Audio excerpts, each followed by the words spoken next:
Estamos no ar! Sejam bem-vindos ao TorqueCast, seu bate-papo automotivo no torque máximo. Eu sou Felipe Xavier. Eu, Wilson Saldanha. E hoje a gente está recebendo aqui o grande Cláudio Novaes. Que tá virando sócio. Sócio, vai ser nosso sócio aqui.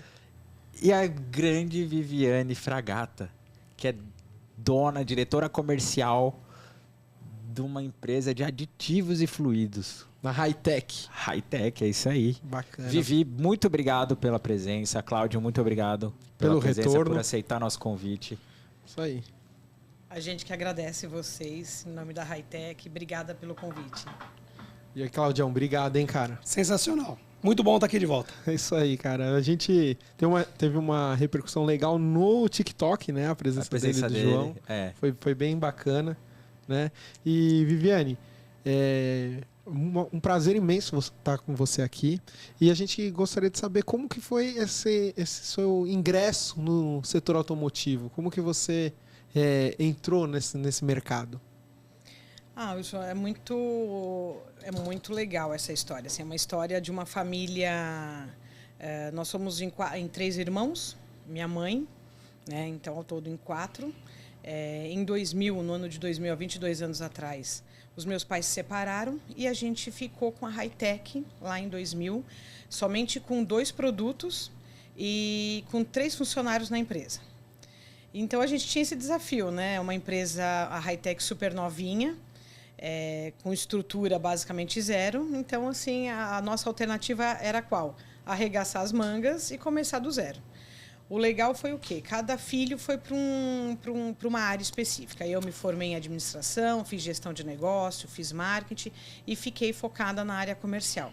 O meu irmão, o Rogério, é engenheiro químico e hoje cuida de toda a parte industrial, né? A Elaine, que é a minha irmã mais nova, fica com toda a parte administrativa e logística. E a matriarca fica com o financeiro, né? A gente brinca que a gente não entende por que ela não deixou o financeiro com a gente, né? Então, assim, de lá para cá, a Hightech, nesses últimos 22 anos, assim, literalmente fez uma revolução, né? Para quem começou com 2 produtos, hoje são mais de 50 itens na linha. Na linha química, são bastante produtos, né? A Hightech é certificada hoje ISO 9001, já pelo 12º ano consecutivo. A gente tem todas as certificações internacionais, segue todas as normas NBR. Tem também, nos últimos 12 anos, a certificação dos fluidos de freio, que é o selo do Inmetro. Então, a Hightech, graças a Deus, assim, está num posicionamento bem bacana. Então, eu brinco que a gente nasceu já dentro da indústria, né? O Cláudio brinca muito que nós somos grandes industriais, né? Nós nascemos ali dentro. E mesmo antes da separação dos meus pais, lá em 2000, nós já viemos... a gente cresceu dentro de empresas de produto químico. Então, assim, todo mundo está no sangue, né? A gente fala que de vez em quando vai lá na produção e toma uma dose de produto químico. Que legal, que bacana. E você citou fluido de freio. Todos os itens que estão no portfólio hoje são fabricação própria, fabricado por vocês? Ou vocês têm alguma coisa que vocês agregam com a marca? Hoje, basicamente, 90% dos produtos são fabricação nossa, né? Dentro do nosso negócio, 85% hoje está destinado a fluido de freio. Então, é um percentual, é um share muito grande dentro da Hightech, né? Um faturamento bem concentrado na linha de fluido. Isso atendendo tanto o mercado de aftermarket quanto na terceirização, que são os grandes players, né? Os sistemistas.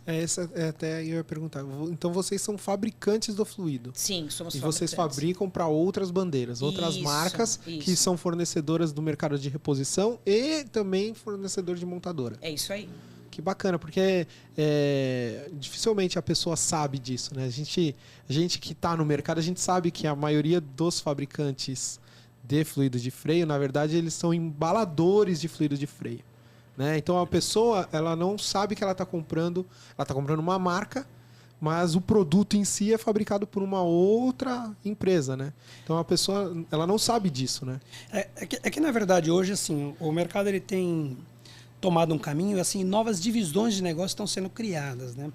E uma das divisões principais de negócio é a terceirização. Exato. Né? Por que isso? Né? Na verdade, a empresa tem o core business dela, tem o negócio principal, e muitas vezes aquele negócio principal não cobre toda a capacidade produtiva.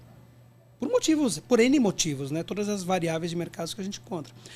E a boa parte dessas empresas estão destinando parte dessa ociosidade para produzir para terceiros. Exato. E se você olhar para o lado do terceiro, é muito interessante isso, porque o terceiro também tem o core business dele, né? Tem o negócio principal dele, e ele agrega novos produtos correlatos ao negócio principal, ou seja, complementares ao negócio principal.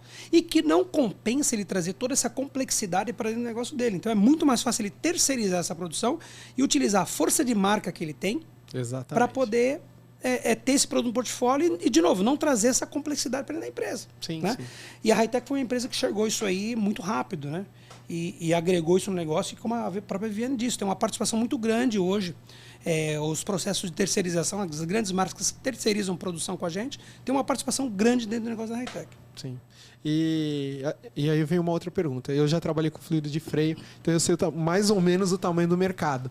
E a gente não vê as pessoas, não é igual óleo, que a pessoa sabe que tem um período para troca, ela controla isso. O fluido de freio não é feito isso. E mesmo assim se vende muito fluido de freio. Só que se você conversar com qualquer pessoa leiga que é fora do mercado, você já trocou o fluido de freio do carro? Não. Tem que trocar? Não é assim? Isso é muito Bem louco. isso. Né? É uma coisa que eu falava assim, pô, a gente vende muito fluido, nego bebe fluido então. Porque se você não troca fluido, alguma coisa tá acontecendo, né?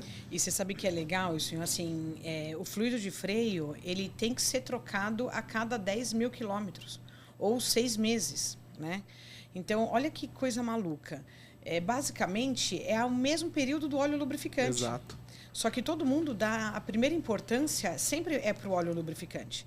Ou então, muitas vezes, o consumidor, o mecânico talvez está trocando lá, a reposição está trocando, né? Fazendo a manutenção do fluido, só que o consumidor às vezes nem sabe disso. Ou o mecânico, muitas das vezes, ele não troca. Ele só completa, né? Ele faz a troca das pastilhas, dos discos, vai baixar um pouco, ele vai e completa até sangrar. Ele não acaba não trocando, não limpando o reservatório. E isso é altamente prejudicial para o sistema. Me corrija se eu estou errado. Não, perfeito.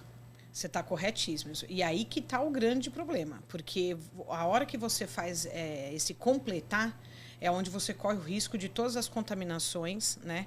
Provavelmente dentro do sistema ele já tem umidade, o fluido de freio não pode ter umidade. Então, você imagina que automaticamente você está contaminando e está estragando ainda um produto novo, Exato. fazendo esse complemento. Exato. Né? Essa mistura. Essa mistura. Cara, é muito interessante isso. E assim, eu vim entender isso um pouco mais depois que eu vim para a Hi-Tech, porque na manutenção do freio, troca de pastilha, lona, toda a manutenção que é feita no freio, esquece. O que o cara faz? Ele vai lá e completa. Por que a Viviane disse que é para 10 mil quilômetros?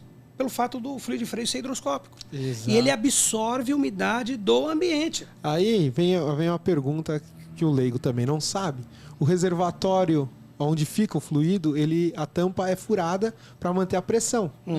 Né? Então, esse furo na tampa, me corrija se eu estiver errado, ele puxa A umidade do ar. E o ar é úmido. Sim. E essa umidade, como o fluido é hidroscópico, ele puxa a umidade e isso contamina o sistema, onde a gente tem borracha, tem parte de ferro, etc. E é justamente por isso que você tem que trocar e não só completar. Mas as pessoas, infelizmente, não sabem, muito mecânico também não sabe, ou o mecânico ele não quer vender o serviço porque vai ficar mais caro e ele vai perder para o concorrente. Pode ser também. Então ele acaba diminuindo o orçamento dele para segurar o cliente ali, só que ele está fazendo um serviço que não é o melhor e não é o recomendável. Não é? E muitas vezes o próprio consumidor ele não consegue detectar que ele está começando a ter problema no freio. Então o pedal vai ficar duro, vai ficar mais baixo, né? Aí que ele vai e pensa, nossa, tá acontecendo alguma coisa de errado. Na hora que ele desce uma serra e o pedal começa a afundar porque está Interessante que evaporando, né? Ele não associa isso com fluido de freio. Não. Ele associa isso com servofreio, com sensor de roda, Pastilha, ele associa com qualquer disco, coisa. pastilha, Com a pastilha. com lona, mas ele não associa com fluido de freio. É interessante isso. É muito porque talvez, como eu imagino, conversando com outras pessoas, né? Ele não sabe como funciona. Ele acha que ele pisa num pedal e é um cabo que vai lá acionar ou que é eletrônico. Ele não tem uma noção que é um fluido que está ali. É um líquido, que é um sistema de pressão. Transferindo força. Que na verdade é isso que está acontecendo. Exatamente. Está pisando no pedal e transferindo força até chegar lá. E quando esse líquido, vamos chamar assim, que é o fluido, ele começa a evaporar ali por causa do calor, porque você tem atrito, você tem calor. Ele começa a evaporar e é onde você sente esse pedal afundando, porque o ar comprime mais do que o fluido, né? Você tem esse ponto, você tem o ponto assim que você tem que saber, da mesma forma que você sabe qual o óleo que é específico para o seu carro, você tem que saber qual é o fluido específico para o seu veículo. Então, são tantas complexidades, Wilson, que você tem que tomar cuidado também, da mesma forma que você não pode colocar qualquer tipo de óleo, você não pode colocar qualquer tipo de fluido, entendeu? Aí a hora quando a gente entra lá, o fluidinho preto, da embalagem preta mais vendida do mercado, ele DOT 3. E o seu carro saiu de fábrica com DOT 5.1, falando de um carro importado aí, cheio que seja. 5.1. A hora que você completa com DOT 3, você está acabando com... Por quê? Porque é o ponto de ebulição que você está mudando, né? Sim. Então, a pessoa não sabe. Isso, vocês têm algum... Porque assim, enquanto vocês estão fornecendo para a montadora, o pessoal de montadora, o pessoal que está terceirizando, eles já sabem. Mas os clientes de reposição, vocês têm alguma coisa voltada para isso ou não? Ou estão pensando alguma coisa nesse sentido? Hoje o que a gente, na parte do aftermarket, né? Quem cuida de todo o aftermarket responsável é o Cláudio. A gente está fazendo material de marketing até para que, de repente, você consiga trabalhar melhor essa conscientização, aonde que você pode utilizar o DOT 3, aonde você pode utilizar o DOT 4. E você sabe, assim, que eu me preocupo mais ainda. Fora esse material, você tem que deixar bem claro que se você, de repente, o seu veículo pede DOT 4, saiu lá da montadora com DOT 4, chegou na reposição, na manutenção, você não coloca o DOT 4 e por preço e talvez por falta de informação você coloca o mais barato e o frasquinho preto lá que é o DOT 3, a probabilidade de você ter problema, ele é gigantesco. Agora, o inverso não precisa. Sim. Entendeu? Sim. Se você tem um carro mais antigo que teria que usar o DOT 3 e você coloca um DOT 4, você só vai estar melhorando ainda mais a performance do seu sistema. Isso tudo por um motivo que você acabou de colocar. O sistema é temperatura. Exato. Né? E a classificação DOT 3, DOT 4, DOT 4 LV, DOT 5.1... são as faixas de temperatura, dos pontos de ebulição. Né? Então, um sistema que exige mais, você falou, um carro importado. Por que a gente citou um carro importado que vai um 5.1? Por conta da potência de motor e necessidade de frenagem. Exato. Né? Então, a temperatura é muito maior. Você está com um carro a 250 km por hora. Na hora de você frear, certamente você vai ter uma necessidade de algo que aguente essa pressão, essa temperatura. Exato. Né? Que não vai ferver na tubulação. Exatamente. Que é o que acontece. E perder o freio. Exatamente isso. Que é a hora que você sempre... Por isso que eu brinquei no final de uma serra, porque você está ali pisando no freio. A temperatura vai subindo. E se você tem muita água misturada por ele ser hidroscópico, aquela água vai entrar em ebulição e vai virar ar. E é justamente a hora que você sente o pedal... A perda de freio. O pedal afundando. E é uma relação que a pessoa faz assim, ela tem lá uma BMW, um disco de freio gigantesco, pastilha de freio. Cara, com certeza aquilo esquenta muito. Tem muito atrito ali, né? E você vai pegando por um DOT 3, que o ponto de ebulição é bem mais baixo, então não faz nem sentido, né? Não faz sentido. E a pessoa não sabe, né? Mas é o que você falou, vem aquela coisa, eu costumo falar muito com a Viviane e com o pessoal do setor sobre capacitação, né? E isso pode estender para lubrificante, para aditivo de radiador. Né? Ainda falta um pouco de capacitação. Né? Normalmente o pessoal acha, não, tudo é a mesma coisa, é fluido de freio, é aditivo de radiador, é óleo lubrificante. Não é. Não é porque é muita tecnologia envolvida já nos novos sistemas. Sejam eles de tração, de transmissão, ou mesmo de arrefecimento, ou mesmo de freios. Né? Então, assim, mudou muito esse contexto. Né? E como assim? Como eu costumo dizer, que as profissões não estão se renovando. Você parar para pensar, o pedreiro, o marceneiro, o carpinteiro, o mecânico, o funileiro, a molecada não quer mais saber disso. E quem está ficando? Os mais velhos. Né? Então, boa parte deles estão se atualizando porque é uma necessidade. Né? mas boa parte não se atualiza. Então ainda está preso a conceitos de veículos da década de 70, 80, onde não havia muita necessidade nem muito critério, né? Sim. Porque havia pouca tecnologia embarcada, né? Hoje você pega sistemas, eu falo para ela, um carro é um computador hoje. Exato. Né? Um carro, cara, você pega ele como se fosse um computador efetivamente. Exato. Né? E espeta lá no OBD2 e faz a leitura do carro inteiro. Tem carro que você faz a revisão pela chave. Exato. Né? Então, assim, tudo isso, né, o profissional tem que acompanhar. Mas, como eu disse, nós temos hoje um problema de mão de obra no Brasil. Sim. Não só no setor automotivo, como nos demais setores. Sim. E essa mão de obra não está se renovando. Isso é um problema. Sim. Entendeu? A gente vai chegar num ponto aí de países como os Estados Unidos que, cara, não tem manutenção, não tem profissional. E a frota só vem aumentando, né? Pois é, e o serviço é muito caro. O serviço é muito caro. Então, realmente, a gente tem essa questão hoje de entendimento e de aplicação. Né? Então, tanto no lubrificante, onde eu trabalhei, como aqui na Hightech, onde você fala em fluido de freio, aditivo radiador, tem a questão da aplicação. Então, muitas vezes você tem questões de garantia em todos os setores, estou falando de lubrificantes, de arrefecimento, de fluido de freio, e uma das primeiras etapas para você eliminar a questão da garantia, que é a aplicação. Sim. O cara tem um sistema, teu fluido me deu problema, teu óleo me deu problema, teu aditivo me deu problema. Por que deu problema? Porque aplicou errado. Primeira coisa, conferir a aplicação. Exato. Dá errado. Então, Exato. de novo, é a coisa do entendimento. Exato. Até você citou a questão de aplicação, por exemplo, o fluido de freio, muita gente não sabe, ele também vai no sistema de embreagem de muito caminhão. Exatamente, isso mesmo. E é o mesmo fluido. E aí Igualzinho. ele sai lá com DOT 4, normalmente, né, o DOT 4, e aí você pega e coloca um DOT 3 lá. Só que um caminhão, ele esquenta muito. Ainda mais se você for um caminhão de tração que puxa muito peso, esse caminhão que transporta pedra, né? Pô, ele esquenta demais a embreagem. Então você imagina ali, você está com DOT 3 fervendo dentro Vai ficar sem embreagem. E até o olha cara que legal perceber isso. que a embreagem que é por causa do fluido. Ah, já era. Olha que legal, né? Você fala na linha pesada, é tão legal o tamanho desse mercado, o tamanho do conhecimento que a gente pode chegar. Hoje, alguns veículos, principalmente os novos de 2 anos para cá, a linha leve já não está utilizando nem o DOT 4. Exato. Eles estão utilizando o DOT 4 LV. Aí você fala, e quem é esse DOT 4 LV, né? Ele já diz, né? A sigla do LV, de Low Viscosity, é porque a viscosidade do fluido... Então, assim, não tem nada a ver com a temperatura.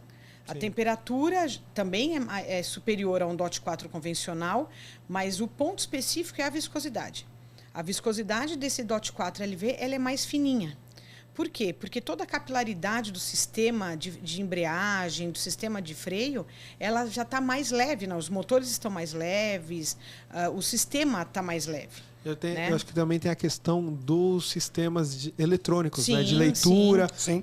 Porque ele passa ali pelo ABS, Sim. né? E o fluido passa por ali, ele tem as entradas e as saídas, e isso cada vez vai ficando mais sensível, e eu acho que ele precisa ter uma viscosidade, creio. Eu falei eu acho porque não é uma certeza. Sim, mas você está correto. Normalmente os sistemas estão mais compactos, né? Exato. Partindo de motores, transmissão, mesmo arrefecimento e, por consequência, sistema de freios também. Ele é mais compacto.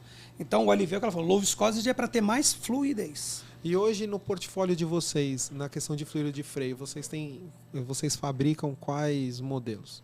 Hoje, então, a Hightech fabrica DOT 3, DOT 4, DOT 4 LV e o DOT 5.1.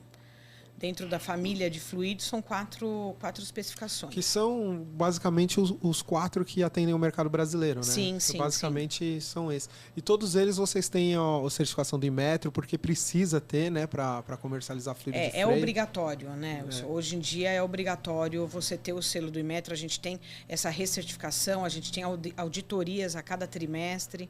Então, a gente brinca que você está lá trabalhando numa boa e o Inmetro chega para te fazer a auditoria da linha de produção. Ele também ele obriga você a falar onde está o seu produto, onde foi distribuído o seu produto. Então, o Inmetro ele vai rastrear uma amostra que está dentro da fábrica, uma amostra que foi distribuída para o mercado, para ver se essas amostras ela condiz, né? Ela bate formulação. Então, é um órgão assim bem rigoroso.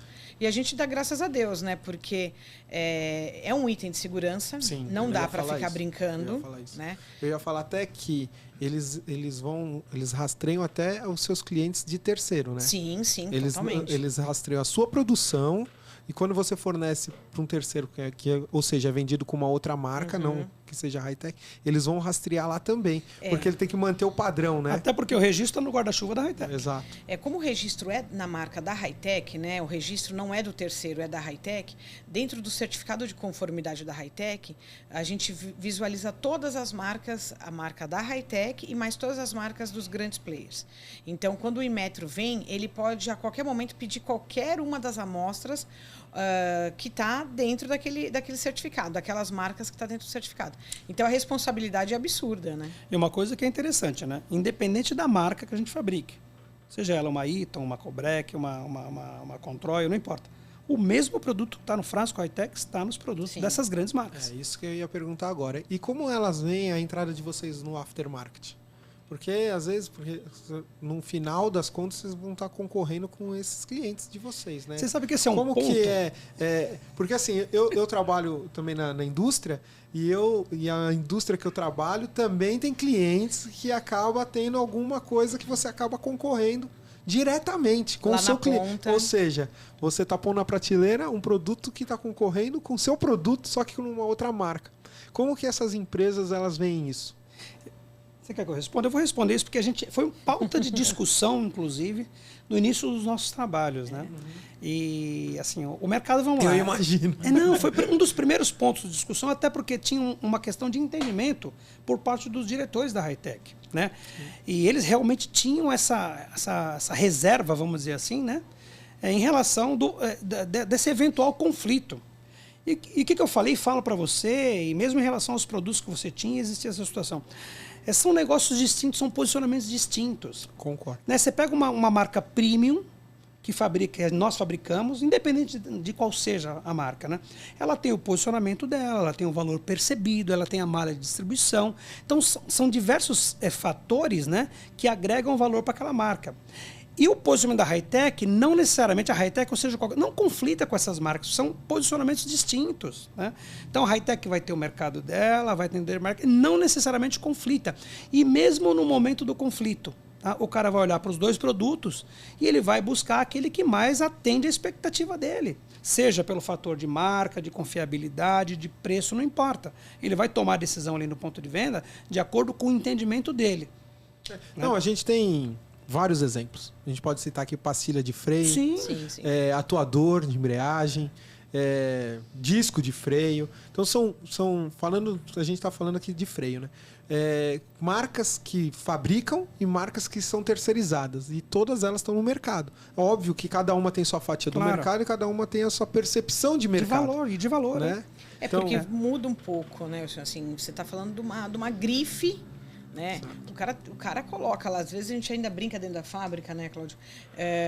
Os grandes players que a gente fabrica, o cara, de repente, ele vende 3 vezes mais caro do que a gente. E o consumidor muito. dele paga por isso. E vende muito. Aí você fala, caramba, né? Que louco, né? Agora, se a Hightech colocar, ela não vai vender. Não vai vender. Não porque não tem qualidade ou porque a linha de produção é outra. Percepção de valor. Mas é a percepção de valor do mercado. É o trabalho.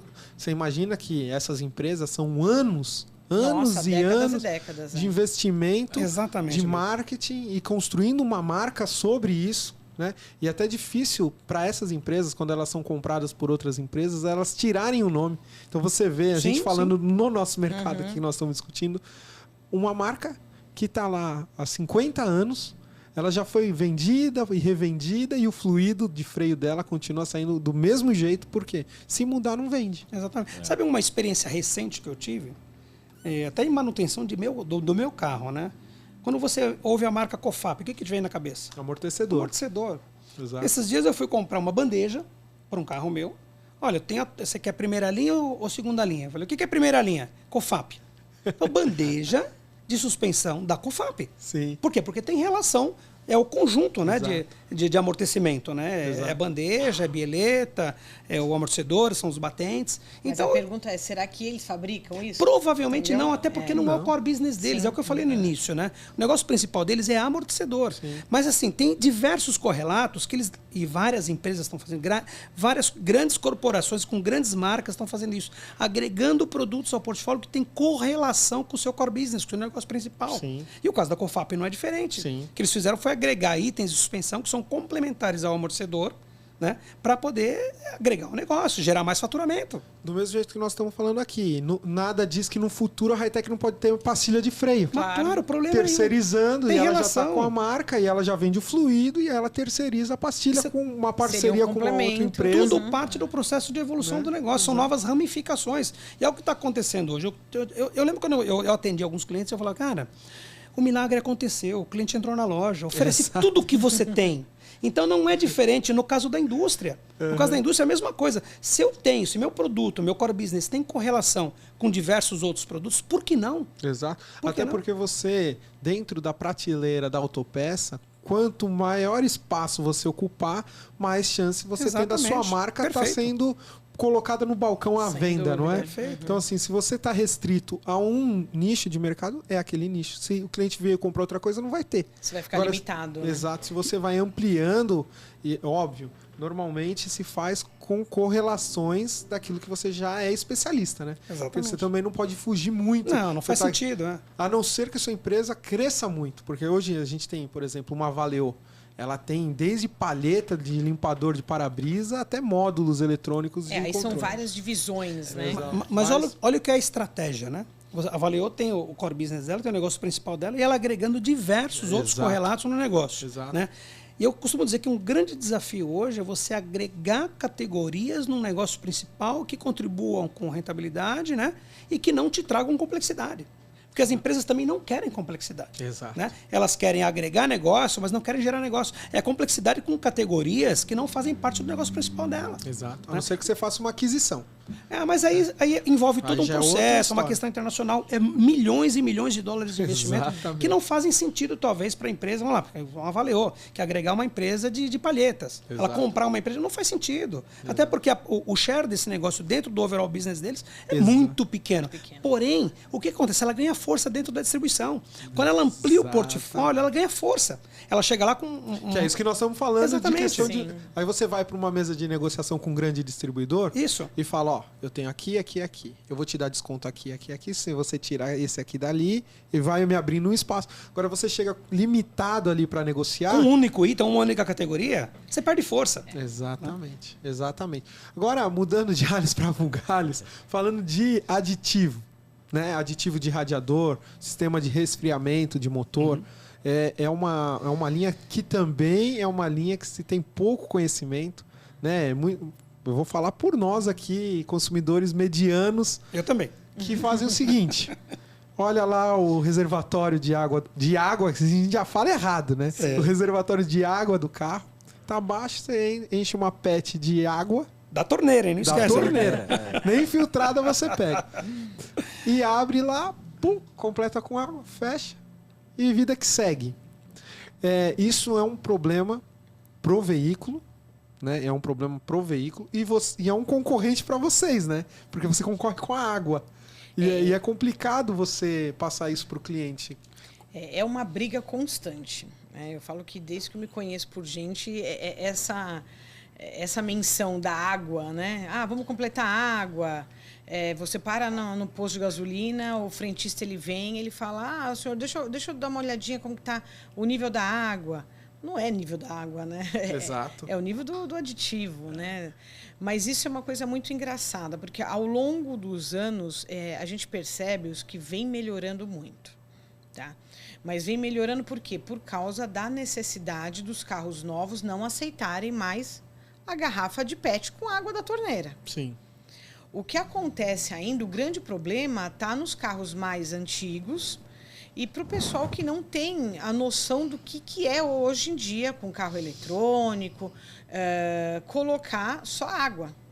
Né? Se você hoje comentar, for fazer uma análise, os carros novos agora, híbridos, para um futuro bem próximo, um carro elétrico, você estudar hoje o que é um carro híbrido e um carro elétrico, o produto principal, olha que loucura, o produto principal dentro desse tipo de motor é o arrefecimento.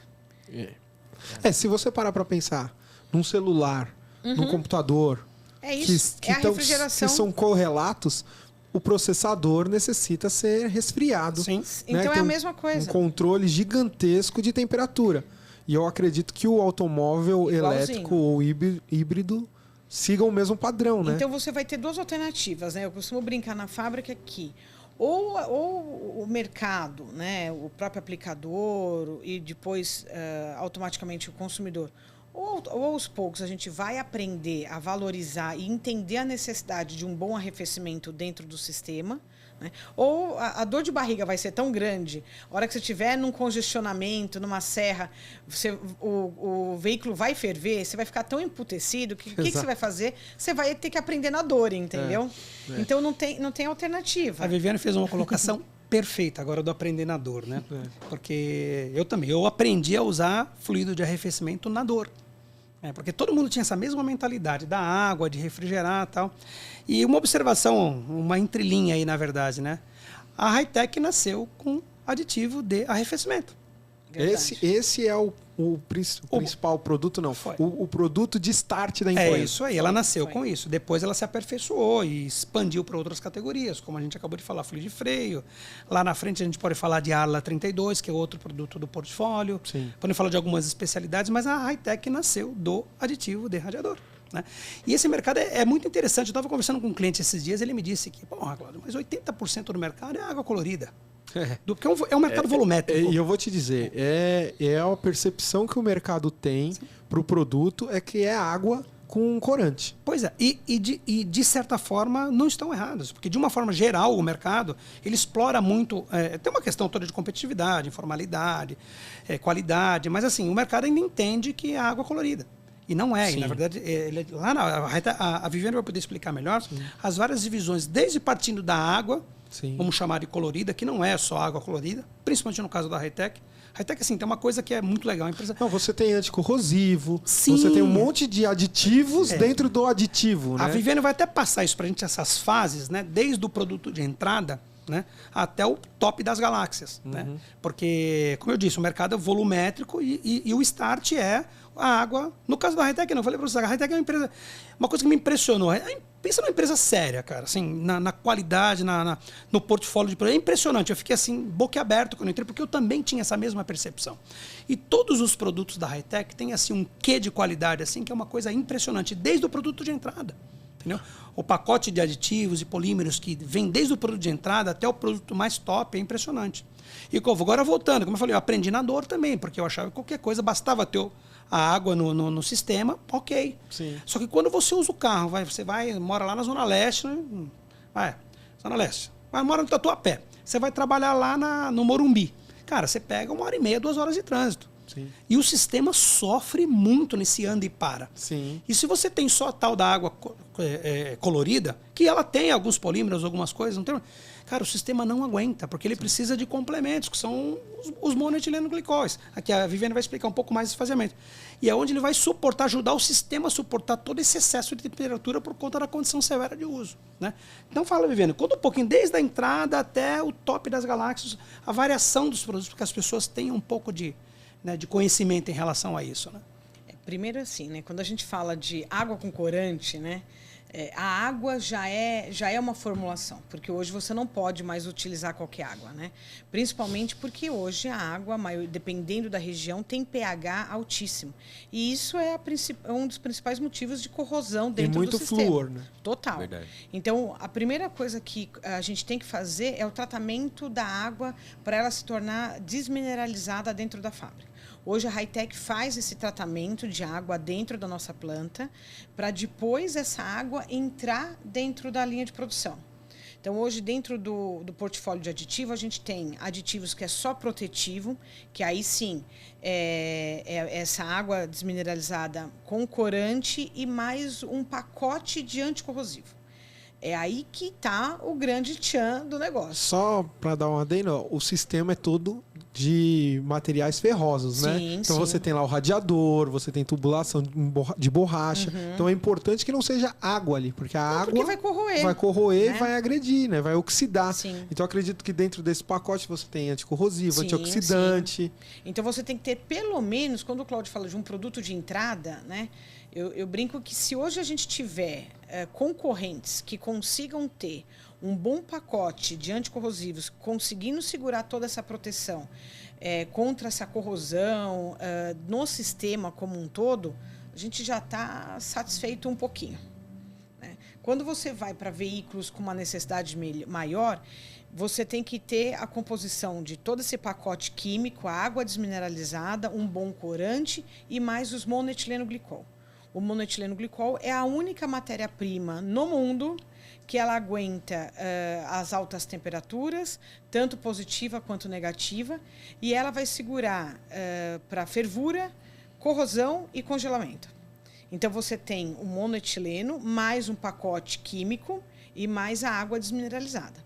Aí você tem o top das galáxias, o que a gente brinca, que é o produto que sai, o veículo de montador, ele sai desse jeitinho.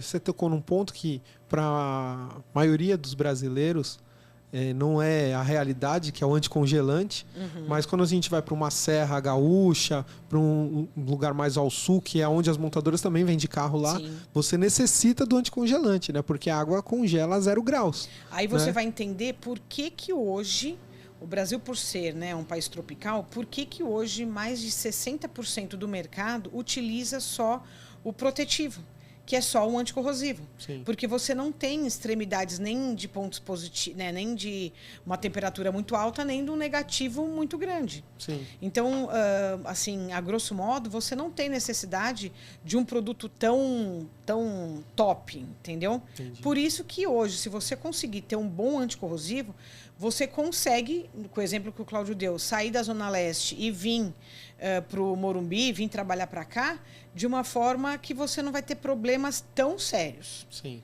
Tá? Mas ao longo da vida... Você vai ter problema. Porque assim... E tem um outro detalhe que eu acho que seria interessante a gente tocar. O aditivo, ele não vai sozinho no reservatório. É uma proporção, sim, de água e aditivo, né?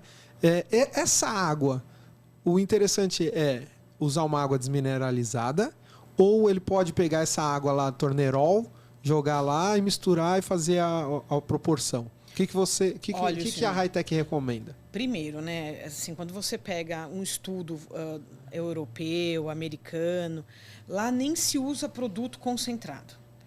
Eu falo que o meu sonho de consumo é que aqui não se use mais produto concentrado. Ele já venha pronto. Que já venha o coolant, diluído, que é o famoso coolant, em bombona de 5 litros. 99% dos reservatórios da linha leve tem 5 litros. O sistema todo tem 5 litros. Sim. Quando você fala de um produto concentrado, que é o que o brasileiro adora aqui, o que a gente entende? A norma NBR 9292, ela pede o quê? Ela pede que você tenha 40% de aditivo concentrado para 60% de água desmineralizada. Sempre desmineralizado. Desmineralizado. Sempre. Tem que ficar claro isso. Tem. Que é desmineralizado. Porque, imagina, não adianta você ter um aditivo mega power top e, de repente, você vai acabar contaminando o produto com uma água que você não sabe o pH, você não sabe se é uma água ferrosa. Vamos falar o português claro, que é o que acontece no Brasil hoje. Sim. Isso. Por isso que você tem problema. Entendeu? Então, olha só o tamanho do problema, né? Onde ele se estende. Você tem um problema da diluição. Então, quando o produto sai concentrado da fábrica, você tem que ter muita sorte do consumidor, do aplicador, ele ter essa noção do que é fazer essa diluição. Já começa por aí, porque se ele fizer essa diluição errada, também já não vai proteger o sistema da forma correta. Então, ele tem que fazer a diluição correta, né? E utilizar a água desmineralizada. Muitas vezes, aonde que está... Nossa, a gente cansa de ver isso. A gente brinca que o consumidor adora colorir o reservatório. A gente cansou de ver, né, Cláudio? O cara, num sistema de 5 litros, ele põe 1 litro de concentrado e 4 de água da torneira. Sim. Ficou rosinha lá o sistema, tá ótimo. Meu carro tá perfeito já. Posso ir pra praia. Entendeu? Mas é a ideia que se tem. É a ideia que se tem. Isso não parte só de quem está comprando, ou seja, o consumidor lá da ponta. O próprio mecânico acha que é isso.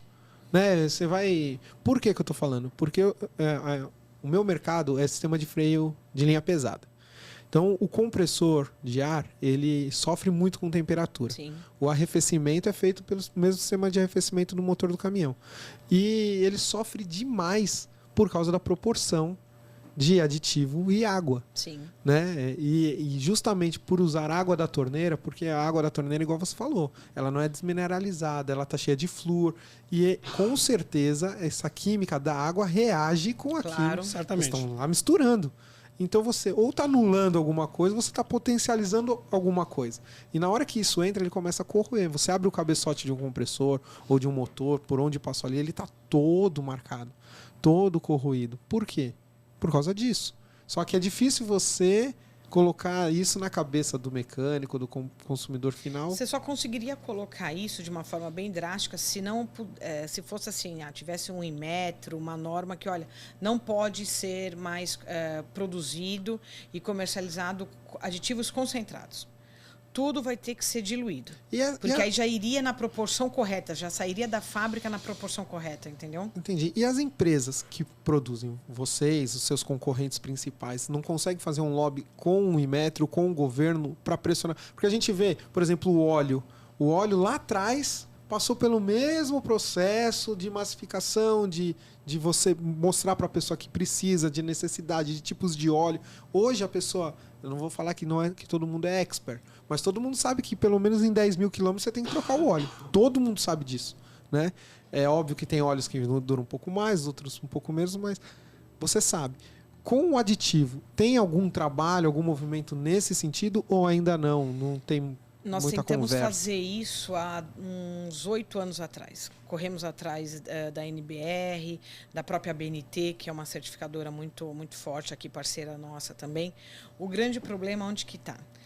Nem todos os concorrentes têm a idoneidade e querem ser uma indústria também com uma relação de qualidade reconhecida. Né? Então é a mesma coisa hoje do óleo, né? O que você mencionou. Todas as indústrias passaram por um momento de transformação, todo mundo tem um conhecimento hoje, mas você não consegue hoje saber que ainda existe um monte de indústria de óleo lubrificante que está ali no fundo do quintal, sim, um cara que tem uma... mesma coisa acontece com pneu. Igualzinho. Pneu é o mesmo processo. Então, assim, eu brinco que por mais que você queira... Ser bonitinho no mercado, vai ter sempre um patinho feio ali, sim, que vai dar para trás e não vai querer que as coisas se normatizem, né? Eu acho que a gente podia separar isso em duas vertentes. No nosso caso, no nosso setor, é uma vertente de conscientização. Porque, de fato, nós não temos órgão que regula, sim, com peso. Né? Quando você vai para o lubrificante ou combustível, você tem órgão federal que regula, que é a Agência Nacional de Petróleo. Não, e a mesma coisa falando do fluido de freio, você tem o Inmetro, sim, que controla isso. Né? O Inmetro... mas ainda assim, Wilson, de verdade, mesmo com toda a rigorosidade do Inmetro, ainda tem muita brecha. Como acontece com o próprio lubrificante. Mas o lubrificante, em si, são intensas as fiscalizações, as penalizações. Já quando você vai para o fluido de arrefecimento é complicado, porque você depende da conscientização. E vamos ser muito francos, as pessoas só funcionam quando começam a ser fiscalizadas. Sim, sim. Né? Ou quando sofre na dor, que é o que a gente estava falando aqui. Então, quando se fala em fiscalizar, já estou falando em dor. Sim. Que a conscientização é o amor, né? A penalidade é a dor. Né? Então, as pessoas, infelizmente, só sentem assim. Né? E a gente não tem um órgão que tenha essa eficiência, vamos dizer assim, que tem a Agência Nacional de Petróleo. Eu diria para você, até por conhecer e por vir da indústria de lubrificantes, que para mim é um dos órgãos federais mais sérios que eu conheço. De novo, eles têm as limitações deles para poder atuar em todo o mercado, né, e poder penalizar essas indústrias que fazem esses produtos que não estão fora da especificação. Diferente do nosso setor, né, que no caso do fluido do aditivo de radiador, a gente não tem um órgão que tenha uma fiscalização tão abrangente e seja tão severo quanto é uma Agência Nacional de Petróleo. Então isso acaba fazendo a gente sofrer um pouco, como a Viviane falou, com concorrentes que não seguem as normas e que acaba criando uma concorrência desleal. Entendi. E no aftermarket, quanto tempo vocês estão na reposição? A gente vem de uma forma bem assim, intensiva de alguns anos para cá. Com a vinda do Cláudio, o propósito e o projeto é esse, né? Fazer a marca da Hi-Tech ser mais conhecida a nível nacional, fortalecer ainda mais essa marca, e trabalhar em cima de toda a estrutura que a gente tem mesmo, em cima de todas as certificações, que hoje, modéstia à parte, a Hi-Tech é uma das poucas que consegue atender todas essas normas, tanto nacionais quanto internacionais, e a gente percebe a carência do distribuidor por esse tipo de produto. Hoje o distribuidor, no aftermarket, né, Cláudio, ele tem duas opções. Ou ele compra o famosão lá, que já está há 80 anos no mercado, ou ele compra a segunda linha. O custo-benefício, alguém que esteja ali, aqui no meio e que ofereça para ele tudo que o top oferece e com um custo um pouco menor... Que seria um intermediário ele não no tem. preço, né? Hoje o mercado de fluido não tem. Na verdade, assim, a gente vem por um momento de transformação. A indústria tem 25 anos já de história. E, assim, a empresa sempre esteve orientada para reposição, né? E, por um tempo, de novo, por essa projeção na distribuição, na reposição, várias indústrias começaram a procurar a Hi-Tech para produzir os seus produtos também, se amparando em todo esse valor que foi criado nesse período. Então, assim, a própria Hi-Tech acabou também absorvendo todos esses projetos, tomou boa parte da sua produção. E a marca Hi-Tech, assim, até com esse receio que tinha de conflitar com as marcas que estavam terceirizando, a linha acabou ficando um pouco mais tímida nos últimos anos. O que a Viviane falou, a ideia de eu vir para cá e de tentar ajudar eles nesse sentido é de retomar o posicionamento da Hi-Tech. Então, a gente está com todo um modelo, estamos repaginando toda a empresa, estamos trabalhando toda a parte de números, custo, política comercial, malha de distribuição, representantes. Estamos estruturando toda essa parte para ir para o mercado. Né? Então, a gente fala, a cadeia de venda de vocês é representante. Sim, a gente, na verdade, está criando essa estratégia de go-to-market. E quando eu falo de ir para o mercado, eu falo com a minha equipe comercial. A equipe comercial hoje está a equipe de representantes, né? E hoje, assim, a gente tem uma boa participação no grande varejo, né? Onde boa parte dos distribuidores não chega. Mas o foco da maioria da nossa empresa vai ser o canal distribuidor. Porque a gente, de novo, não tem estrutura, né, para atender direto e nem queremos atender direto. O nosso negócio é trabalhar com o parceiro distribuidor. Quando eu falo distribuidor, estou me referindo ao atacadista, ao revendedor e ao distribuidor. É que normalmente o mercado generaliza, né? Os três, né? Que eles são distintos, mas o nosso mercado é o intermediário. É esse cara que vai levar o nosso produto até o trade e o trade que vai levar até o aplicador e o consumidor. Sim. Né? Então a gente está estruturando agora, inclusive, um plano de negócio bem bacana para o ano que vem. Em 2023 a gente deve vir bem assertivo, né, em relação a portfólio, em relação à política de preço, em relação às ações promocionais. Né? Essa conversa que nós estamos tendo com o cliente final, de conscientização, etc. Eu costumo dizer que o grande desafio é fazer a mensagem da indústria chegar em quem aplica ou em quem consome. Esse é o caminho mais árduo. Acho que para todo o mercado, né? Toda empresa, o sonho de toda empresa é ter essa conversa, né? Então, saber tudo o que a gente sabe, eles saberem também. O cara que está vendendo o produto, chegar lá e falar tudo o que a gente está falando sobre o produto. Sim, ou né? O mecânico, na hora que... Porque assim, quem vende lá no final, quem vende o produto é o mecânico pro cliente. É isso aí. Né? Porque se ele comprou lá na autopeça e vai aplicar, ele vai vender com o serviço dele. E eu converso aí pelas minhas andanças aí, eu sempre falo, o nosso maior vendedor é o mecânico. Só que se ele não comprar a ideia que você está vendendo, ele não vai saber vender e o seu produto ou não vai ser vendido, ou vai ser vendido da forma errada. O que gera dor de cabeça, retorno, pós-venda, etc. Né? Agora você imagina fazer essa mensagem chegar nesse cara. Sim. Eu tenho que passar pelo meu representante, eu tenho que passar pelo meu distribuidor, atacadista ou revendedor, eu tenho que passar pelo trade, pela loja, pelo varejo, tenho que chegar no aplicador. Porque o consumidor final, neste momento, não é tão relevante. Exato. Porque, de novo, ele é só, como a gente falava na indústria do alimento, ele é só um shopper. Ele é o cara que compra. Ele é o que está pagando. Mas quem aplica, quem usa, é outra coisa. Né? Então, o grande desafio é esse, fazer a mensagem chegar nesses caras. Né? Falando um pouco de estrutura da empresa, como que vocês gerenciam, né? Que você falou que é uma empresa familiar, sua mãe e seus irmãos. Agora vocês têm o Cláudio para auxiliar vocês. Como que vocês gerenciam e como vocês estão pensando daqui a 20, 30 anos a sucessão da empresa? Como que vocês esperam e estão se planejando para essa sucessão? Sucessão é algo bem delicado, né? A gente até estava falando sobre isso, né? Até essa semana a gente conversou também sobre isso. A gente brinca que sucessão é diferente de herança, né? Exatamente. Então, a gente não quer nenhum herdeiro dentro da high-tech, a gente quer sucessores mesmo. Tem a questão de governança, né? Sim. Bem, eu tenho meus irmãos, nós ainda somos jovens, a gente está tendo filhos agora. Aqui tem uma pequena, que já não é tão pequena, com 13 anos. Os meus irmãos ainda, os sobrinhos ainda são menores ainda, né? Mas eu acho que a sucessão é algo assim que a gente tem que estudar um pouquinho mais para frente. Primeiro, entender se eles vão querer, né? Se eles têm aptidão para isso, porque eu brinco que eu, com meus 13 anos, na idade da minha filha hoje, eu já ia trabalhar com meu pai mesmo, minha mãe não querendo. Eu queria ir. O meu irmão também, com 17 anos, entrou na engenharia, ele querendo ir, entendeu? Então, eu falo que quando a gente gosta do que faz, a gente não trabalha mais, né? Exatamente. Então, graças a Deus, eu não trabalho há muitos anos, né? Eu amo, sou apaixonado. O Cláudio, às vezes, fica me enchendo o saco. Eu sou ligada o tempo todo na fábrica. O Cláudio fica brincando comigo que eu sei cada tijolo, eu sei tudo o que acontece ali dentro, porque a gente vivencia aquilo. Mas eu acho que é um tema assim, extremamente importante, necessário, né, que, assim, mais um pouquinho a gente vai ter que falar sobre essa sucessão. E se caso, né, a gente conseguir, se Deus quiser, atingir os patamares que a gente está planejando e está investindo, e, de repente, as crianças, né, num futuro aí não quiserem tocar a fábrica, quem sabe, né, a gente ter aí um investimento de uma grande multinacional, vender a fábrica, vai saber, né? Assim, tem alguns caminhos, né?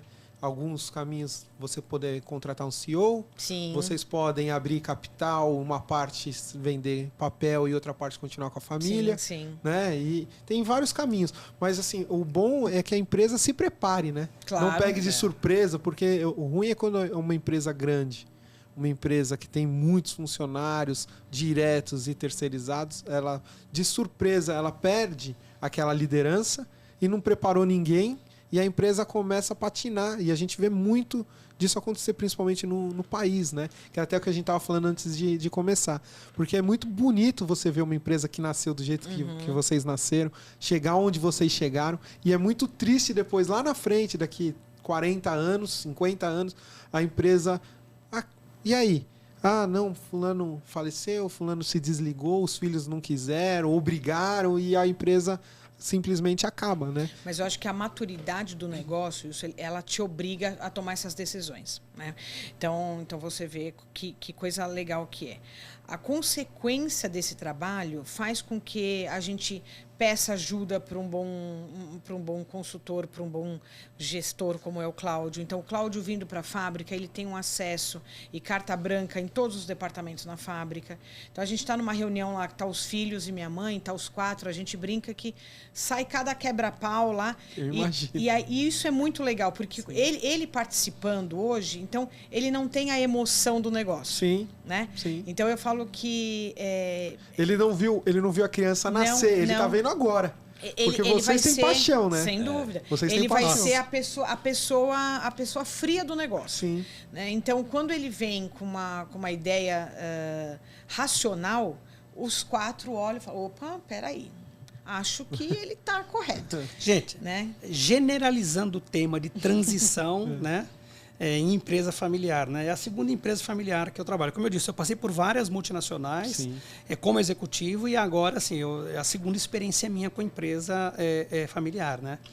E eu digo para vocês assim, é reveladora a experiência. Cara, é maravilhoso porque você aprende muito, muito, muito, assim. O meu diretor, ele fala isso. O diretor da empresa que eu trabalho, ele é focado em governança. Ele tem até livros sobre sucessão, governança familiar e tal. E ele fala justamente isso, que é apaixonante o tema. Né? E quando você se liga a essas empresas, você vê... porque assim, a família... Muitas das vezes a família, ela vive aquilo. Sim. Né? A reunião de família, no domingo, eles estão falando da empresa. Mas não é porque eles se veem obrigados a falar. Porque é o assunto da família, né? Sim. E é engraçado porque são sentimentos distintos, né? Como eu falei para você, o negócio da transição. E você dando exemplos aí de empresas que acabaram, né, até fechando por conta de não ter transição. Exato. Né? E é engraçado porque tem uma coisa da dor do dono, assim, o cara... Muitas vezes eles não conseguem pedir ajuda, eles não têm força para pedir ajuda, eles querem tocar aquilo, é uma questão pessoal, até o negócio ir minando e acabar, Exato. porque eles não têm. Os filhos, vamos lá, vamos entender, vamos colocar na mesa. As gerações novas não estão muito interessadas nesse modelo, né? Exato. Pegando o exemplo da Viviane, o meu exemplo, e o exemplo até da outra empresa que eu trabalhava, assim, os filhos olham os pais naquela neura, naquela correria. Não, eu não quero trabalhar na empresa, na nossa empresa, porque eu vejo como vocês estão, eu não quero ficar igual a vocês. Então tem muito disso. Aí vai ser médico, Vai- dentista. O que não é de todo ruim. Sim. Tá? Não é de todo ruim, acho que é legal cada um seguir o seu caminho, eu acho que é bacana. Mas todo pai, todo advogado, ele quer que o filho siga os passos dele. Não, e outra, quando você monta uma empresa e se realiza com ela, Sim. que é o caso, né? Quem tiver oportunidade de entrar no site da Hi-Tech, entra lá e vê a planta. É maravilhoso. É incrível. É maravilhoso. Eu nunca fui, mas eu já vi imagens e eu falo, cara, uma empresa que nasceu nos anos 2000, né? Ela é nova. Sim. Para os É padrões de jovem, indústria. é pros jovem, padrões, com certeza. né? É Os uma empresa concorrentes de moderna. vocês e os clientes de vocês são muito mais velhos. Com certeza. Né? E aí você olha aquela planta e você fala, que coisa linda, né? É isso. E você pegar os últimos 20 anos, você teve várias crises, várias dificuldades, então você imagina o que a família da Viviane passou para chegar onde chegou. Verdade. E depois, é óbvio que você quer perpetuar isso. Sim, você sem quer dúvida. passar esse amor para sua filha. Claro. Né? Então. E aí é que tá. Mas Aí aí que tá- aí você, que tá. você vai ter que ter essa maturidade de entender, nós, né, da família, vai ter que ter maturidade de entender, mas espera aí, tá? O que a gente quer para o futuro da fábrica? Sim. Eu acho que o primeiro ponto que o Cláudio comentou é extremamente importante. Nós estamos dispostos a ouvir alguém? Porque também você tem aquela coisa, né? Bem, isso aqui é meu, a Hi-Tech é meu filho, ninguém mexe, ninguém toca. Se eu estou fazendo certo ou errado, problema meu e ninguém vai mexer. E deu certo assim até hoje, cheguei aqui. E ponto, né? né? Só que o que a gente vem falando, né, Cláudio? Ok, deu certo até hoje, mas e daqui para frente? Daqui para frente talvez não dê certo. Aquela velha história, né? O que te trouxe até aqui não necessariamente vai te levar para o futuro. É um mapinha de erros e acertos. Pois é. Mas não significa que você corrigir os erros e os acertos, manter, você vai chegar mais longe. Pode ser que era para te trazer aqui. Sim. Né? Talvez daqui para frente eu preciso de uma outra visão, Sim. de um outro eu modo. falaria assim de uma forma bem ampla. Isso. Você precisa de bons profissionais do seu lado, você precisa ouvir. Né? Você precisa entender. A gente vem comentando, trabalhando muito isso dentro da Hi-Tech. As coisas a gente tem que entender o que acontece do portão para fora. Né? A gente estava comentando um dia desse sobre um produto que a gente está desenvolvendo, e aí a gente brincando sobre o rótulo, a cor do produto. Aí, não, a cor é essa. Tá, eu gosto dessa cor, o Cláudio gosta dessa cor, mas o cliente gosta dessa cor? O mercado vai gostar dessa cor? Não estou fabricando para mim. Então, assim, não adianta eu gostar, né? Eu não sou a consumidora número 1, né? Assim, não sou eu que vou consumir 100% do produto. Então, você tem que olhar para as necessidades de mercado. Então, é assim, ok, chegamos até aqui, graças a Deus, deu tudo certo. Passamos por todos os perrengues possíveis e impossíveis. Imagina. Mas agora, sim, é uma nova história. É uma nova página que daqui para frente tem que ser desenhada, não só entre os 4, mas desenhada entre mais profissionais que tenham a capacidade e que a gente permita aprender. Com uma visão de legado, né? Sem Vocês dúvida. estão já pensando numa visão de legado. É isso aí. Sim. Só para concluir essa questão da transição e pegando um gancho no que a Viviane acabou de falar agora, assim, a questão da transição ela é extremamente complexa em empresas familiares, né? Sim. Primeiro, aquela questão hereditária, de você ter pessoas que queiram dar continuidade no negócio. Exato. E mesmo no momento de você trilhar o caminho da empresa para os próximos anos, é você colocar um profissional ao seu lado que efetivamente você possa abrir a sua empresa para ele. Exato. Olha, pode parecer simples. Não, mas está cheio de gente querendo trabalhar. Uma coisa é cheio de gente querendo trabalhar.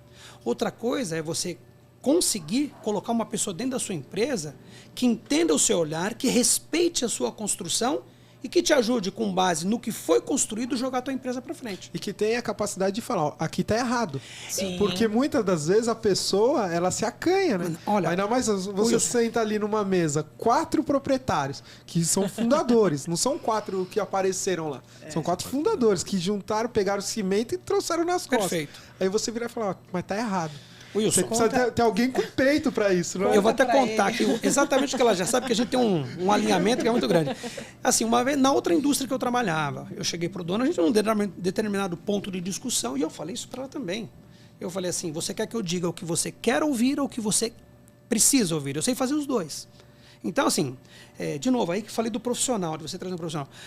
É difícil você trazer um profissional que ele chegue e diga para você o que você precisa fazer. Exato. A maioria diz o que você quer ouvir para garantir a cadeira. Então, é um ponto que eu levo para minha carreira e na outra indústria, eram muitos quebra-paus.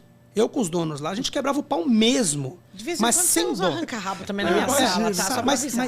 é saudável É isso. saudável. É saudável. É bom Eu pro falo para ela, negócio. desde que o propósito seja o negócio. Não sejam os meus Não seja interesses. ego. Exatamente. Não sejam os meus interesses onde enquadra o meu ego, ou os interesses dela onde enquadra o ego dela. Exato. Quando a discussão é para o negócio, bacana. Salutar. Né? Agora, o profissional ele tem que ter, eu costumo dizer que tem que ter muito caráter profissional. Porque você tem muito profissional que não tem caráter profissional. Ou seja, o cara está lá para garantir o dele, para garantir a cadeira e defender os interesses dele. Sim. O cara que vai falar para você o que você precisa ouvir, e mesmo que isso coloque em risco o emprego dele, não são muitos. Sim. Eu te garanto que não são muitos. Sim, concordo. E em contrapartida, você tem que imaginar, ele vem e fala o que eu preciso ouvir, o que a família precisa ouvir. E aí, qual que é essa repercussão? Exato. Como que a gente vai entender? Eu posso olhar e falar assim, não, esse cara é louco, eu não quero contratei esse um cara aqui. maluco. Não quero esse cara né? aqui, é isso Ele aí. está metendo bedelho no meu negócio, né? Sou eu que construí tudo isso daqui. Não, eu acho que nesse momento é o contrário. Você tem que ter a humildade e tem que ter ouvidos para, peraí, mas por que ele está falando isso? Exato. Qual que é o plano? Aonde que a gente quer chegar? Entendeu? Porque Mas a visão dele, o prisma dele, eu tô falando dele, mas de qualquer outra pessoa que não esteja envolvida ali sentimentalmente. É uma visão sem sentimento. Perfeito. Né? Ele tá lá olhando, lógico, ele tem o mesmo objetivo de fazer a empresa crescer, tem mesma visão, porém não tem o amor, né? Não tem aquela paixão. Sim. Né? E aí a visão dele, é mais racional. Então, E acho é o que talvez... toda indústria precisa. Mas você Toda sabe uma empresa coisa que é muito precisa. importante, você falou nisso agora há pouco, falar que está errado, mas antes de você falar que está errado, respeita a história. Exato. Porque, de novo, eles chegaram. 25 anos de isso high-tech, aí. eles chegaram até aqui sem eu. Exato. Eles não precisaram de mim para chegar até aqui. Então, quem sou eu para falar que eles estão errados? exatamente. Ao contrário, eu tenho que aproveitar toda a história deles e mostrar para onde as coisas estão indo. A melhor Porque maneira, muitas né? vezes eles estão tão, o que você me falou, estão tão envolvidos no negócio. Eu costumo dizer que eles têm vocação industrial, eles conhecem tudo dentro da empresa. Mas o mercado ele é dinâmico, ele está mudando a todo momento. Eu tenho essa informação. Eu posso trazer para cá, mas, de novo, é um processo de convencimento e de quebra de crenças. Eu uso muito essa expressão, a gente precisa quebrar algumas crenças. Porque eles têm as crenças deles porque estão envolvidos no negócio que você falou. Eu não tenho esse envolvimento emocional que eles têm com o negócio. Eu sou frio, então para mim é isso, é isso, é isso. Então, de novo, eu tenho que respeitar a construção deles, o que eles fizeram para trazer o negócio até aqui, e mostrar para eles outros cenários, para que a gente consiga conciliar isso tudo, e aí sim, criar Não, porque você para pensar, eles saíram lá, ela comentou no início, de 3 funcionários, para o que é hoje. Sim. E aí contratam você. Pô, você tem, o mínimo é o respeito pelo que foi construído, né? É o que a gente tava falando agora. E isso, qualquer pessoa dali para frente, os seus filhos, os seus sobrinhos, eles vão ter que ter o mesmo, Claro. né? Ou o que normalmente acontece quando a empresa dá certo. Eles saem, vão trabalhar em outras empresas, vão Sim. aprender outras coisas. Até o entrevistado da Ford que a gente entrevistou fez isso, né? Fez também. Trabalhar em empresa de Cara, petróleo. é muito legal E isso. voltou para a empresa. E aí sim, ele uma volta- bagagem. É, porque se ele, vamos supor, vamos pegar a minha filha. De repente, a Lívia, quando chega agora com 16 anos, sei lá, na idade que for, quer ir para high-tech. Ela vai entrar como a filha da dona. Exato. É. Né? E ela não pode entrar como a filha da dona. Né? Ela não pode ser vista como a filha da dona, entendeu? Sim. Então a gente brinca assim, não, então tá bom, você quer ir lá trabalhar? Você vai lá no chão de fábrica, você Fato. vai entender o Isso. que está acontecendo. E se possível, se tiver a oportunidade de ir para fora, para o mercado, Sim. trabalhar, vai lá entender o que quer, cumprir um horário, ter Bater um um cartão. chefe, entendeu? Isso. Porque Isso ter aí, a é chefe, importante. ter a mãe como chefe é mais legal, né? É menos doloroso, né? Gente, Porque queira ou não queira, a mãe É a mãe, é né? a mãe. É a mãe. Você tá ali, ela como pessoa, ela vai se cobrar porque ela fala, pô, é minha mãe. Só que também tem aquele alívio assim, ela não vai ser mandada embora.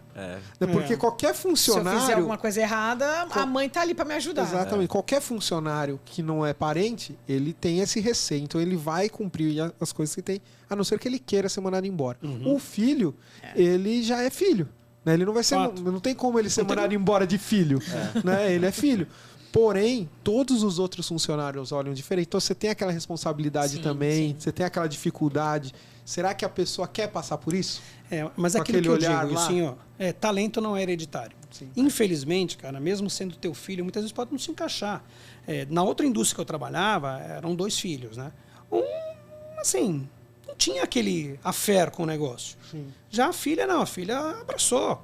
Não teve experiência fora? Não teve experiência fora. O universo dela era a empresa. Sim. Mas assim, ela também se empenhou, ela investiu nela. Ela parou para ouvir pessoas também. Ela também evoluiu. Então, como profissional, ela também evoluiu. É bacana, mesmo a pessoa não tendo uma experiência fora, ela entender a necessidade dela dar outros passos para o negócio poder ter continuidade, entendeu?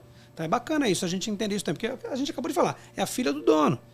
Pode sair e ter experiência, mas se ela voltar e não entender que ela tem que conhecer o negócio por todas as etapas desse negócio, né, para ela poder ter propriedade na hora de fazer até a questão de ter a paixão que os pais, né, os tios tiveram na fundação da empresa. Senão ela vai ver aquilo ali só como um negócio frio, né? Não vai ter uma continuidade bacana. Porque para ela é o que deu a vida que ela teve. Claro. Mas ela não sabe o processo que foi para chegar nisso. Não tem noção. Verdade. Ela tem a vida dela, mas ela não sabe aquilo que foi feito para entregar essa vida para ela, né? Então, e esse despertar que é difícil, que é o que você falou. Tem gente que enxerga, tem gente que não enxerga, tem gente que não enxerga e não quer, né? Porque às vezes a pessoa enxerga e fala, pô, mas tá bom, mas não é para mim, foi muito bom. E não tem nada de errado nisso. Não tem nada de errado. Mas você tem que ter uma cabeça muito boa, Wilson, assim. Você tem que entender, né, e respeitar. Tá, e se as crianças não quiserem? Quantos pais obrigam, né, os filhos a estarem no negócio? Não, você tem que vir aqui, você tem que ser o meu herdeiro, meu sucessor. Isso o cara não quer. Entendeu? Não quer. E é justamente nessas tretas que acaba a empresa tendo problema. Porque a pessoa está ali por obrigação. Aí ferrou. É isso, e isso é para a vida. E eu falo isso para qualquer um, falo até para o meu filho lá. Não faça nada por obrigação. Nada. Não levante da tua cama por obrigação. Porque você não vai fazer bem feito. Faça com amor. É isso aí. Qualquer coisa. Ser funcionário é uma escolha. Sim. Você pode não ser funcionário. Ah, mas a vida me levou... Cara, compra um carrinho de dog. Se aquilo te faz feliz, vende hot dog. Não seja funcionário. Seja funcionário se você nasceu para ser funcionário. Porque se você tem o olhar do dono, né? Porque você tem que ter esse olhar de dono. Para você amar o que você faz. Senão, se você não ama o que você faz, é verdade. Você tá ali, cara, só sofrendo. E o tempo passa, um dia você se aposentar e fala, o que eu fiz na minha vida? Né? E você sabe que é muito legal isso. Assim, a minha mãe... A mãe está com 67 anos agora. O Cláudio, melhor do que ninguém, sabe disso. A mãe é a primeira a chegar na fábrica.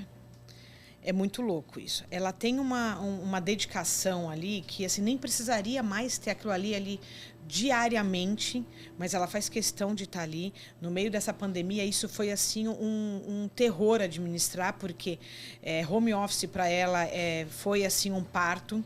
Trabalhar em casa era um parto porque ela queria estar ali, né? Ela quer ver todo mundo ali, ela quer ver todos os funcionários transitando, ela quer entender o que está acontecendo. Ela é envolvida, né, Cláudia? Ela extremamente ativa. Perguntando como que tá, como que não tá, e ela está no financeiro.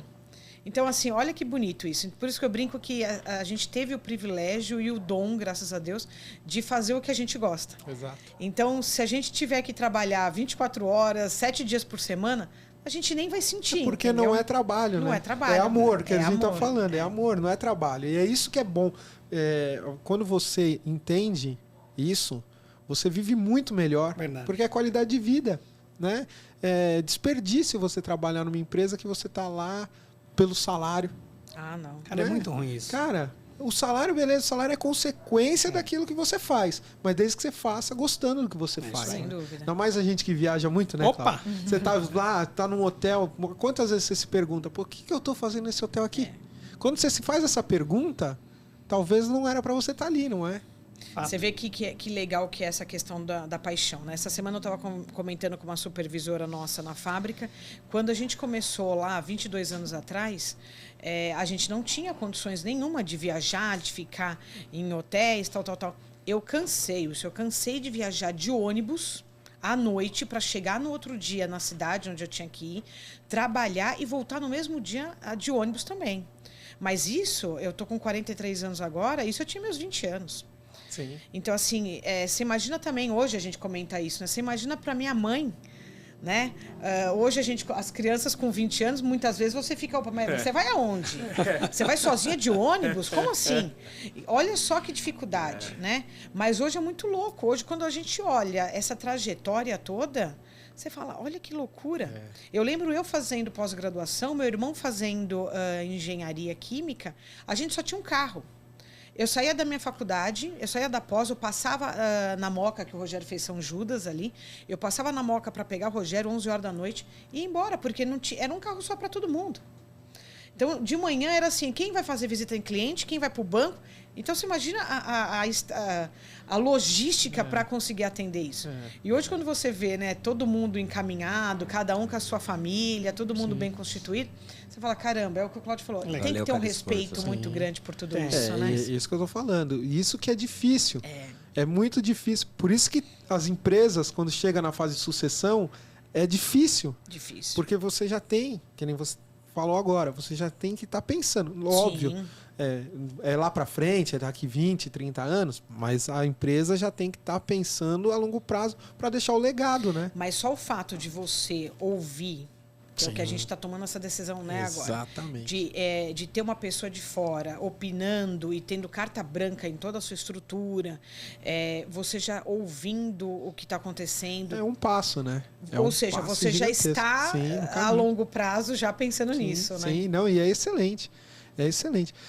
Eu vi que você trouxe. Eu vi que você trouxe. Eu ia fazer a brincadeira.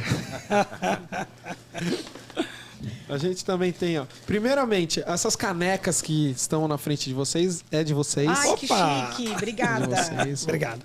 Ó, esse daqui é um monte de bolinha para vocês não se estressarem. Ó. Bolinha da Hightech. Isso aqui é um mimo para vocês dois, até para utilizar lá embaixo também, ó, para tomar uma cerveja. Nossa, Obrigado. muito. Olha que chique, entrega pra mim. Toalhinha, que bacana. Caramba. E aqui a gente trouxe os Esse é nossos queridinhos. Esse é os queridinhos de vocês. Isso.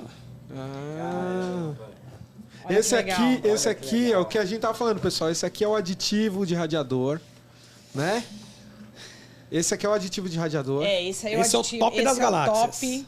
Esse é aquele que com Toda a composição, com monoetileno glicol, ó, dá uma lidinha nessa parte roxa aí, assim, ó, anti-fervura, anticorrosivo, anticongelante, anti-espumante e anti-encrustante. Esse anti-encrustante é muito interessante, Legal, né?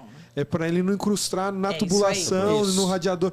Cara, quem tiver oportunidade de ir atrás e entender o que é um aditivo de radiador, você nunca mais vai colocar a água da torneira a no seu Nunca mais. importância dele, Nunca verdade. mais.